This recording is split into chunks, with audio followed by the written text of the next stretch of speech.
اعوذ باللہ من الشیطان الرجیم بسم اللہ الرحمن الرحیم۔ آپ دیکھ رہے ہیں اسد امان انقلابی چینل اور اس کی آڈیو براڈ کاسٹنگ کے ساتھ میں ہوں اسد امان انقلابی۔ میں آج آپ کو اس آڈیو براڈ کاسٹنگ میں شیخ سعدی رحمۃ اللہ علیہ کی ایک حکایت سناؤں گا جو ایک پہلوان کے بارے میں ہے۔ تو چلیں شروع کرتے ہیں۔ ایک پہلوان مفلسی اور بے روزگاری سے سخت تنگ آ گیا تھا۔ بیچارے کا پیٹ تو بڑا تھا اور ہاتھ خالی۔ ایک دن اس نے اپنے باپ سے اپنی تنگ دستی کا شکوہ کر کے سفر پر جانے کی اجازت مانگی تو باپ نے کہا، بیٹا سفر کا خیال محال دل سے نکال کے، دوست دور دھوپ سے نہیں ملتی، حرص و ہوا کو چھوڑ اور بے فائدہ خیالات سے منہ موڑ کے، اس میں آرام ہے۔ بیٹے نے کہا، ابا جان داناؤں نے سفر کے بہت سے فائدے بتائے ہیں، دل کی تازگی، مال کا نفع، عجائبات دیکھنا، نادر باتوں کا سننا، شہروں کی سیر، دوستوں سے ملاقات، ادب اور رتبے کا حصول، نئے نئے لوگوں سے جان پہچان اور زمانے کا امتحان۔ باپ بولا، بیٹا سفر کے فائدے تو جیسا کہ تم نے کہا ہے واقعی بے شمار ہیں، مگر یہ انہی لوگوں کو حاصل ہو سکتے ہیں جو سفر کے اہل ہوں۔ ان سب سے پہلے تو سوداگروں کا گروہ ہے کہ آج اس شہر میں ہیں تو رات فلاں میدان میں۔ یہ لوگ جہاں بھی جائیں دانائی کی نعمتوں سے فائدہ اٹھا سکتے ہیں۔ دوسرا عالموں کا گروہ ہے جو اپنی شیریں کلامی اور علم و فضل سے جہاں جائیں گے عزت و حرمت پائیں گے۔ تیسرا گروہ گویوں کا ہے جو اپنی لوچدار آواز سے دریا کو بہنے اور پرندوں کو اڑنے سے روک سکتے ہیں۔ تیسرا گروہ گویوں کا ہے جو اپنی لوچدار آواز سے دریا کو بہنے اور پرندوں کو اڑنے سے روک سکتے ہیں، وہ بھی سفر میں عالم لوگ کا دل موہ لیتے ہیں۔ چوتھا دستکاروں کا فرقہ ہے جو اپنی محنت کی روٹی کماتا ہے اور بے آبروئی کے ساتھ لقمہ نہیں اٹھاتا۔ بیٹا جو شخص ان چاروں میں سے کوئی صفت نہ رکھتا ہو وہ سفر میں جا کر مصیبت اٹھاتا ہے اور کوئی فائدہ نہیں پاتا۔ بیٹے نے کہا، ابا جان عقل مندوں کا قول ہے کہ روزی چاہے قسمت میں ہو مگر اس کے حاصل کرنے کے لیے کوشش درکار ہے، اور مصیبت بھی چاہے تقدیر میں ہو لیکن اس سے بچنے کی تدبیر مناسب بلکہ ضروری ہے۔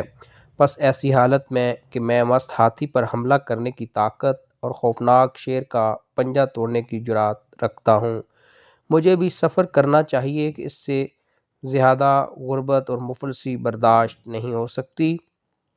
ان باتوں کے بعد پہلوان نے باپ سے کامیابی کے لیے دعا کی درخواست کی اور گھر سے رخصت ہو کر چند دنوں کے بعد ایک ایسے دریا کے کنارے جا پہنچا جس کے پانی کا زور پتھروں کو لڑکھاتا تھا اور اس کی ہیبت ناک آواز دور دور تک سنائی دیتی تھی۔ اس دریا کو عبور کرنے کے لیے عام مسافر تانبے چاندی کا کوئی سکہ ملحا کو دے کر کشتی میں سوار ہو رہے تھے، مگر پہلوان کی جیب روپے پیسے سے خالی تھی۔ اس نے صرف منت سماجت سے کام لینا چاہا، مگر ملحا کب سنتے تھے۔ انہوں نے ہنستے ہوئے کشتی چلا دی۔ کشتی نکل جانے اور ملحا کے تانے سے پہلوان کو غصہ آ گیا اور اس نے دل میں کچھ سوچ کر ملحا کو آواز دی، اس کپڑے کو جو میں پہنے ہوئے ہوں بطور اجرت چاہو تو مجھے کشتی میں بٹھا لو۔ اس پر لالچی ملحا کشتی واپس لے آیا۔ کشتی واپس آئی تو پہلوان نے ملحا کو گریبان سے پکڑ کر خشکی پر گھسیٹ لیا اور ایسے مارا کہ ادم ہوا کر دیا۔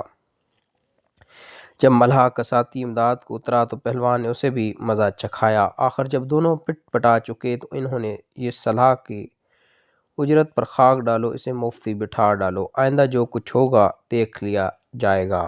مختصر یہ کہ دونوں ملحا پہلوان ان کی خوشامد کر کے اسے کشتی میں لے آئے اور کشتی چلتے چلتے اس ستون تک جا پہنچی جسے نیک دل داناؤں نے اسے خطرناک دریا میں طوفان وغیرہ کے وقت مسافروں کی پناہ کے لیے بنوایا تھا۔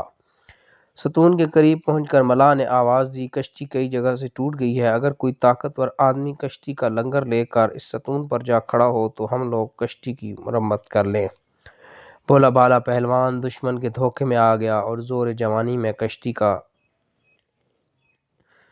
رسہ لیے ہوئے بے دھڑک ستون پر چڑھ گیا۔ حالانکہ داناؤں کا قول ہے، جس شخص کو تم ایک بار بھی رنجیدہ کر چکے ہو اس کے بعد چاہے 100 بار آرام پہنچاؤ وہ کبھی دوست نہیں ہو سکتا۔ جیسے تیر کا پھل نکال لیا جاتا ہے مگر نشان نہیں جاتا۔ پس ملہوں نے موقع پاتے ہی پہلوان کے ہاتھ سے رسا چھڑا کر کشتی چلا دی اور بیچارہ مینار کے اوپر حیران و پریشان کھڑا رہ گیا۔ پہلوان کو 2 دن رات اسی حالت میں گزر گئے۔ آخر تیسرے دن اس پر نیند نے غلبہ کیا تو آنکھ لگ گئی اور اسی حالت میں دھم سے دریا میں گر پڑا۔ زندگی باقی تھی کہ بہتا بہتا کنارے جا لگا۔ جب کچھ ہوش آیا تو آبادی کی تلاش شروع کی اور تھوڑی دور جا کر ایک ایسے گاؤں میں پہنچا جہاں لوگ کنویں کا پانی دام لے کر پلا رہے تھے۔ پہلوان کے پاس پیسے نہیں تھے۔ اس نے روب سے کام لینا چاہا اور جب انہوں نے روب نہ مانا تو اس نے مکے بازی شروع کر دی، مگر وہ گنتی میں زیادہ تھے۔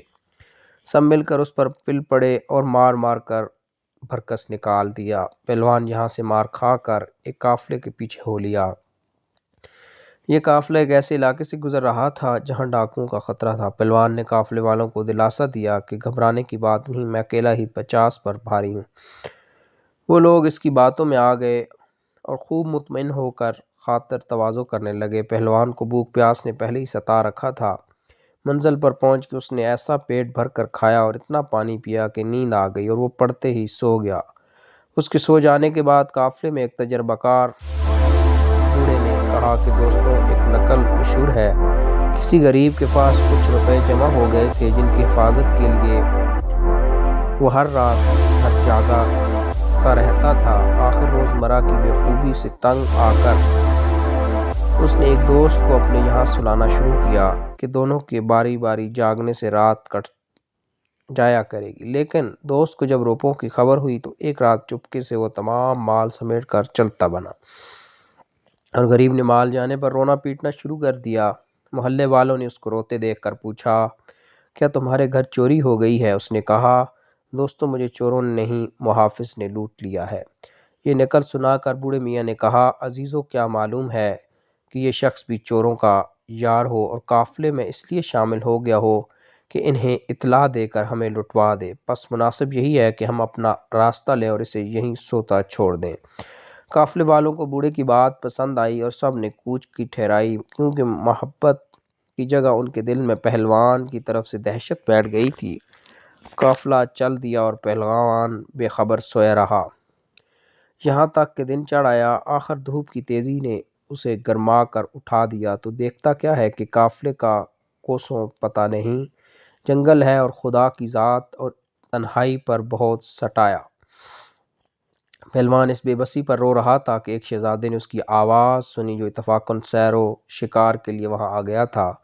شہزادے نے اس کی پاکیزہ صورت دیکھی تو دریافت کیا، تم کہاں سے آئے ہو اور یہاں کیا کر رہے ہو؟ اس پر غریب نے ساری داستان الف سے لیلہ تک کہہ سنائی، جسے سن کر شہزادے کو اور بھی رحم آ گیا اور کچھ روپے پیسے دے کر اپنے ملازموں کے ساتھ اس کے گھر بھجوا دیا۔ باپ نے بیٹے کو صحیح سلامت پہنچنے پر خدا کی جناب میں ہزارہ سجدے کیے۔ رات کو پہلوان نے باپ کی اپنی سرگشت سنائی اور کشتی پر ملاح سے جھگڑا، مینار پر سے پانی میں گرنا، کنویں پر جاٹوں سے مکہ مار کھانا اور اہل قافلہ کی بے وفائی کے قصے سناتے سناتے صبح کر دی۔ اس پر باپ نے کہا، بیٹا، میں نے تو پہلے ہی کہہ دیا تھا کہ مفلسوں کا دست قوت اور پنجہ شجاعت بندہ ہوتا ہے۔ پہلوان نے کہا، قبلہ و کعبہ جب تک رنج نہ اٹھائیں گنج تک کیسے پہنچ سکتے ہیں اور دانا ہی نہ بوئیں تو خرمن کیسے اٹھا سکتے ہیں؟ اگر میں سفر کی زحمت نہ اٹھاتا تو یہ مال و دولت کیسے پاتا؟ حکمت چکی کا نچلا پارٹ نہیں چلتا، اس لیے اسے مجبوراً اوپر والے کا بوجھ اٹھانا پڑتا ہے۔ باپ نے کہا، بیٹا، اس دفعہ تقدیر نے تمہاری یاوری کی اور اقبال نے امداد و رہبری کی کہ ایک فیاض شہزادہ خود بخود تمہارے پاس پہنچ گیا، جس کی مہربانی نے تمہاری شکستہ حالی آسودگی میں بدل دی۔ مگر ایسے اتفاق روز روز نہیں ہوا کرتے۔ مشہور ہے کہ کسی بادشاہ کی انگوٹھی میں ایک بیش قیمت نگینہ جڑا ہوا تھا۔ بادشاہ ایک دن شکار میں مصروف تھا کہ ساتھیوں کے نشانے بازی کا امتحان کا خیال آیا اور اس نے اپنی قیمتی انگوٹھی کو ایک گنبد پر ٹکا کر حکم دیا کہ سب لوگ چاند ماری کریں، جس کا تیر انگوٹھی میں سے نکل جائے گا انگوٹھی اس کو دے دی جائے گی۔ کہتے ہیں 400 نامی 4 سونامی تیر انداز بادشاہ کے ہمرکاب تھے۔